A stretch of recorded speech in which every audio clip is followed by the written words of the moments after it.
Hello friend, this is Dr. Anil Meena. I am senior orthopedic physiotherapist. Friend, आज हम बात करने वाले एक विशेष टॉपिक के बारे में। उम्र भर आप अपनी हड्डियों को कैसे मजबूत रख सकते हैं, क्योंकि आप जानते हो कि उम्र के हिसाब से हमारी हड्डियों को कमजोर होना पाया जाता है, जिसकी वजह से हमें जैसे जोड़ों का पेन होने में पाया जाता है, आपके घुटने का घिसा हो जाता है, उसका मेडिकल टर्म में जिसे ऑस्टियोआर्थराइटिस बोला जाता है, तो वो भी आपको बनता है। तो आप अपनी हड्डियों को किस तरह से मजबूत रख सकते हैं। फ्रेंड, चाहे मेल हो चाहे फीमेल हो, चाहे आप 30 के हो, चाहे आप 40 को, चाहे 50 को, ये वीडियो सभी के लिए लाभदायक होने वाला है। फ्रेंड, जैसे कि आप जानते हो, उम्र के हिसाब से आपकी हड्डियों का कमजोर होना पाया जाता है। अब फ्रेंड, यहाँ पर आप कितना ही दूध पी लीजिए, आप दही पी लीजिए या दुनिया भर के कैल्शियम के प्रोडक्ट खा लीजिए, अगर यहाँ पर आपके कैल्शियम के अलावा भी आपको बहुत सारी चीज़ों की रिक्वायरमेंट होती है। यानी आप समझे कि हमारा जो बोन कंपोजिशन होता है, बोन कंपोजिशन किससे मिलकर बनता है, यानी हमारी हड्डियाँ किस तरह से आपने बनती है या किन सब्सटेंस के थ्रू बनती है। तो यहाँ पर सब्सटेंस होते हैं, जैसे ऑर्गेनिक सब्सटेंस हो गया और इनऑर्गेनिक सब्सटेंस हो गया। अब उसके अंदर क्या होता है, जैसे कैल्शियम, जैसे बात सब ये समझते हैं कैल्शियम खाएं, दूध पिए, आपकी हड्डियाँ मजबूत हो जाएगी। लेकिन यहाँ पर आपकी बोन कंपोजिशन अच्छा बना हुआ, वहाँ पे आपके कार्टिलेज है, जो कार्टिलेज अच्छा खासा बना हुआ है, तो इनके लिए आपको ज़रूरत होती है। जैसे यहाँ पर आपको सोडियम हो गया, पोटेशियम हो गया, आयरन हो गया, जिंक हो गया, मैग्नीशियम हो गया, कॉपर हो गया।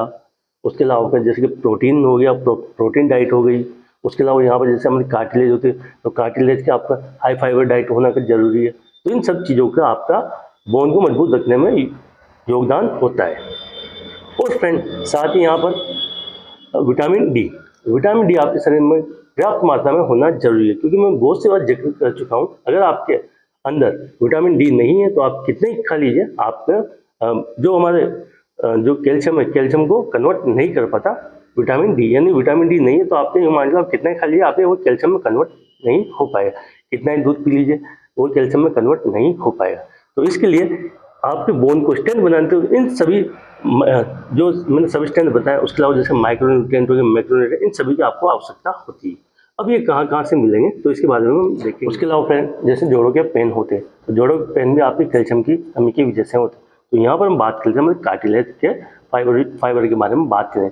जब फ्रेंड, जो हमारा कार्टिलेज होता है, यानी जैसे कि हमारा घुटना है, अब घुटने के बीच में यहाँ पर हमारे होते हैं कार्टिलेज, जैसे मेनिस्कस हो गया, तो ये कार्टिलेज जो होते हैं, तो इनका ये किससे बनता है, ये होते हैं एक तरह से फाइबर से, जिन्हें हम बोलते हैं कोलेजन 2 टाइप, कोलेजन 3 टाइप, ये मतलब फाइबर होते हैं जिनसे ये मिलकर बनते हैं। यानी जब आपकी हड्डियाँ कमजोर होगी तो सिंपल सी बात है, आपकी बोन स्ट्रेंथ कम होगी, तो कहीं ना कहीं उसका कार्टिलेज इफेक्ट आता है। तो इस कार्टिलेज के इफेक्ट को भी आपको रोकने के लिए आपको अपनी डाइट के अंदर क्या क्या लेना चाहिए। फ्रेंड, यहाँ पर ऐसा नहीं कि आप दुनिया भर की चीज़ें खाएं, महंगी से महंगी चीज़ें खाएं। यहाँ पर सिर्फ हम उन चीज़ों की बात करेंगे जो आराम से हमें घर पे आराम से इजीली रूप से मिल जाती है। फ्रेंड, शुरू करते हैं हमारी सिंपल से डाइट। अब आपको क्या करना है, यहाँ पर दुनिया भर की चीज़ें नहीं करना। रात को जब आप सोने वाले हो या उससे शाम को आप चना, आपका मूंग हो गया, आपकी मूंगफली होगी, कुछ दालें होगी जो आपको अच्छी लगती है, उनको आप गला लीजिए। अब गला के जब आप सुबह एक तरह से आप नाश्ता तैयार कर सकते हो, यानी जैसे कि आपने कुछ चना गलाया, आपने मूंगफली गलाई, राजमा ले लीजिए, आपने मूंग की दाल ले ली, इस तरह से आपने उसको रात को गला दिया। अब इसे सुबह के अपनी डाइट के अंदर आपको क्या करना है, यहाँ पर जो गले हुए हैं उनके अंदर आपको रखने हैं प्याज, टमाटर, उनको कट कर लीजिए। साथ ही आप उसमें डाल दीजिए धनिया। धनिया के अलावा आप उसमें डाल सकते हो स्वाद अनुसार, आप उसमें डालेंगे जैसे नींबू और नमक, काला नमक, सीधा नमक भी आप आराम से डाल सकते हैं। तो एक तरह से ये आपके लिए अच्छा खासा फाइबर डाइट हो जाएगा। अब ये डाइट आपको क्या करेगा, इस डाइट के अंदर आपको यूँ मान के लिए आपको कैल्शियम भी मिल चुका है, जो दालें थी वो उनकी जो कोलेजन फाइबर थे वो भी आपको मिल चुके हैं, उसके आपके कैल्शियम का सोर्स हो चुका है, आपका प्रोटीन का सोर्स हो चुका है, आपको विटामिन सी मिल चुका है, और कुछ मात्रा में जैसे जिंक हो गया, सोडियम हो गया, पोटेशियम, ये भी कहीं ना कहीं हमारे इन फूड के अंदर पाए जाते हैं, तो वो भी आपको मिल चुके हैं। अब फ्रेंड, आप पैसे खर्च कर सकते हो, तो आप जैसे बादाम है, बादाम आप डाल सकते हो रात को गलो के, सुबह उस जो आपने फूड बनाया उस फूड के साथ आराम से आप ले सकते हैं। ये तो फ्रेंड हो गया सिंपल, जो आराम से इजीली मिल जाए। उसके अलावा आप चाहो तो यहाँ पर आप चिकन का यूज़ कर सकते हो, मटन का भी यूज़ करते हो, आप एग का यूज़ कर सकते हो, आप गुड़ का सेवन कर सकते हो, आप दूध पी सकते हो। तो इन सभी की चीज़ों को आप इंक्लूड कर सकते हैं। अब फ्रेंड, यहाँ पर हम एक इम्पोर्टेंट बात आती है हमारे विटामिन डी, क्योंकि विटामिन डी हमारी बॉडी के अंदर पर्याप्त मात्रा में आवश्यकता है। अगर आपकी बॉडी के अंदर विटामिन डी नहीं है तो आप कितने ही आपने ले लिया, लेकिन वो कैल्शियम में कन्वर्ट नहीं हो पाएगा। तो विटामिन डी के लिए आपका प्रकृति ने नेचुरल सोर्स दिया है सूरज की किरणें, यानी आप यूँ मान लो 11 बजे से लेकर जो 3 बजे की किरणें देती है वो काफ़ी फायदेमंद होती है, लेकिन हर आदमी नहीं घूम सकता। तो कम से कम आप आधा घंटा आप सुबह जब भी आप उठते हो तो आधा घंटा आप घूमने की कोशिश करें।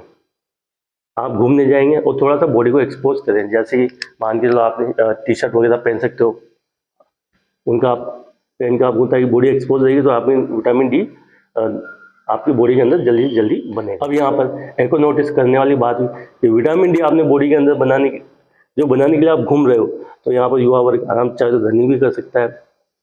जो ओल्ड एज लोग आप जल्दी जल्दी चल सकते हैं। आप इस बहाने आपकी सेहत भी फिट बनी हुई रहेगी, आपका आइडियल वेट रहेगा तो आपके घुटने पे जोर कम से कम पड़ेगा। उसके अलावा मान लीजिए कोई डायबिटीज है, किसी का थायराइड है, आप घूमते हो तो ये भी उससे कंट्रोल में होता है। यानी आपके घूमने की वजह से ही बहुत सारी जो हमारी बीमारियां हैं वो बीमारियां कंट्रोल में आती हैं। अब उसके अलावा फ्रेंड बात करें जैसे महिलाओं में क्या होता है, जैसे एक एज के बाद में मेनोपॉज वाली समस्या बनती है, तो फ्रेंड उनको खासकर रूप से जैसे ये फूड वगैरह तो ले सकते हो आप। उसके अलावा आप इंजेक्शन फॉर्म वगैरह जैसे कि विटामिन डी के इंजेक्शन होते हैं वो भी आप लगा सकते हो, जिससे आपकी एक बोन हेल्थ अच्छी खासी बनी हुई रहे। उसके अलावा फ्रेंड आपको ध्यान रखना है कि आपका जो वेट है वो आइडल वेट से ज़्यादा नहीं होना चाहिए। यानी आपका वेट जैसे कि मान के लो 6 के हिसाब से 170 kg होना चाहिए, यानी 6 फीट हाइट के हिसाब से एक नॉर्मली बात कर रहा हूँ, उतना होना चाहिए, तो उससे ज़्यादा नहीं होने दें। क्योंकि फ्रेंड यूँ मान के लो आजकल 40 साल जनरली बात की है, 40 साल के बाद में आपके घुटने खराब होना शुरू हो जाते हैं। लेकिन अगर आप शुरू से आप ध्यान देते हो उन चीज़ों का तो आपके घुटने अच्छे खासे बने हुए रहेंगे। अब फ्रेंड यहाँ पर जैसे कि बात करें कि 30+ यानी 30 साल से ऊपर होने के बाद 2% के हिसाब से आपकी हड्डियाँ कमजोर होती है। लेकिन आप अगर शुरुआत से आप अवेयर हो, आप इन चीज़ों का यूज़ कर रहे हो, तो मान के वो 2% के हिसाब से रहिए, आपको ज़्यादा प्रोग्रेस नहीं होगी, यानी ज़्यादा हड्डियाँ कमजोर नहीं होगी। तो आपके बूढ़ापा जो आपका आएगा वो काफ़ी अच्छा आपका निकलेगा।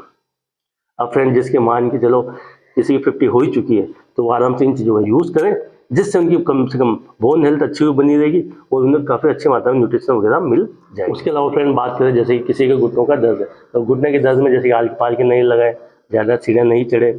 उसके अलावा एक लंबे टाइम चलने की कोशिश, जैसे कि मान लो आप 10 से 15 मिनट चलें, फिर उसके बाद में 5 से 10 मिनट का रेस्ट करें, फिर से आप चलें, इस तरह का पैटर्न रखें।